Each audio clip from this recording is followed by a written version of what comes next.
Hello, today I'm at Cranbrook Educational Campus, or as I call it, Krampus, and I'm doing a bit of tree work today, and I like to call this tree Missy. She was donated by a lady called Caroline, who lives the other side of Exeter, the other side of the river, and she said that the apples were really delicious, but she was having some works done in her front garden, and so the tree needed to be moved, and so she donated it to us and we moved it here. And her husband dug it up, and I managed to get hold of a trailer, and we lashed it to the trailer, and then Rob towed it up here, up the M5. We dug a hole and planted it, and I was really worried last year that she'd die, because what normally happens with trees, she's not an old tree, but the older they are, the more difficult they are to transplant, to move. And she had quite a big taproot where she was before in the garden, and that got broken when she was taken up and we moved her. So she only had a small part of her taproot and then some small roots at the top, above that, when we planted her. So I was worried that in the spring, when the sun came out and her leaves first came out, I thought that perhaps she'd just dry out and die back. But actually, as it happened, we were quite fortunate, and it was quite a showery kind of spring. There weren't any prolonged dry periods, and actually, if we had more than a few days dry weather, I'd bring some water up and give her a bit of water. But actually, I mean, the soil here is pretty heavy, so it retains quite a lot of water. And I don't know if you can see down there, there's like a drainage ditch, so there's water nearby. So that was the idea of the mulch. I've just been pulling that mulch back just to see what's going on under there. And also that tie, I mean, that's quite a substantial tie, and that was just to make sure she stayed upright for long enough for her roots to start to re-establish. And so the mulch was to keep the moisture in and to try and help those roots establish again. So I used quite a lot of plants that are good for healing. I think there was nettles that were chopped down, comfrey, chamomile, other things, lots of grass clippings, and all that went around. And when her leaves came out, they were very small, and some of them did sort of curl up somewhat, but she survived. And there was some fruit on her, but I took it off when it was still small, because I didn't want her wasting energy on the fruit. I wanted her to concentrate on her roots. So this year, it's winter now, it's the beginning of January. This year I'm going to put another mulch down, and this time we're going for nutrition. So I want to, now those roots are starting to get going again, I want to feed them. And I mean, last year probably took all of her energy reserves just to survive. And so this year I'm hoping that I can get her leaves a bit bigger and get some more energy into her. So I've got various bits here. So, I mean, the stuff that's more obvious actually is rabbit bedding. This is, well, pet bedding. So this is basically like straw and wood shavings with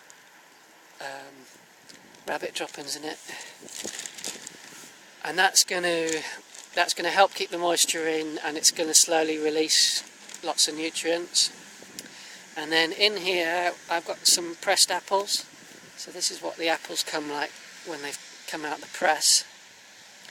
And these apples, I pressed the juice out of these apples, and the juice is going to go down to our wassail. So we're having a wassail down on the X on the 18th and 19th of January.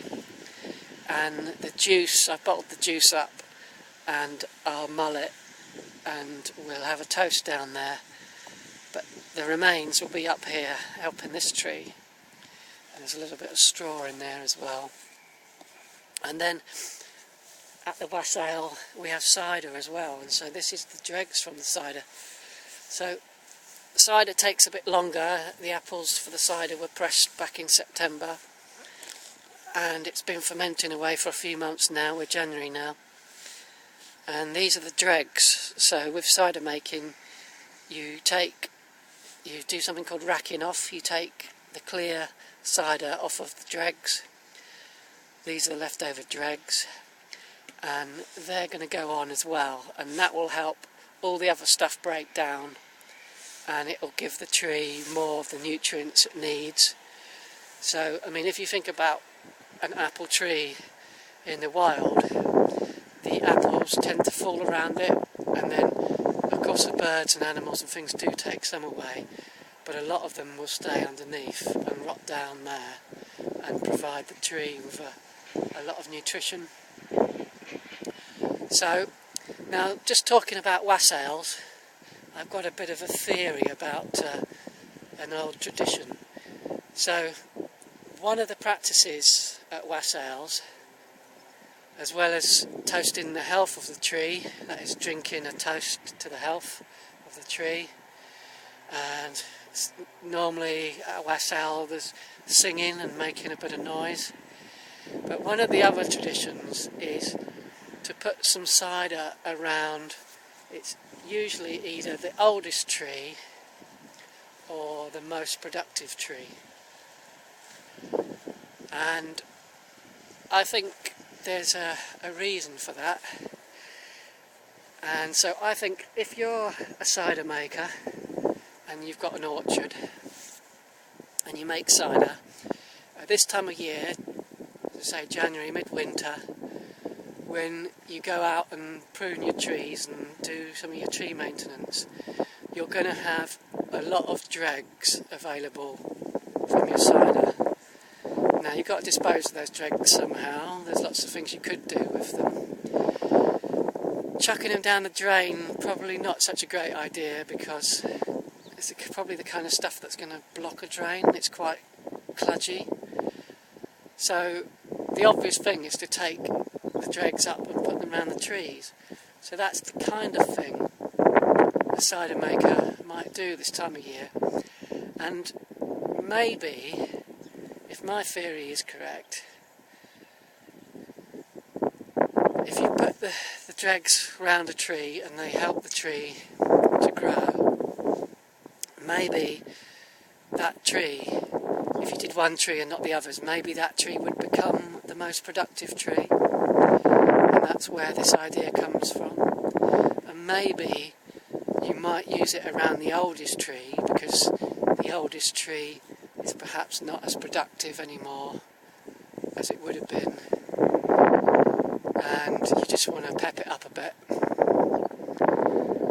So let's get some of this stuff put around. I'm not sure if I'm going to be able to film me doing this. I just have to do a film, sort of the end result, or maybe I just take a picture at the end. Let's just see how we get on.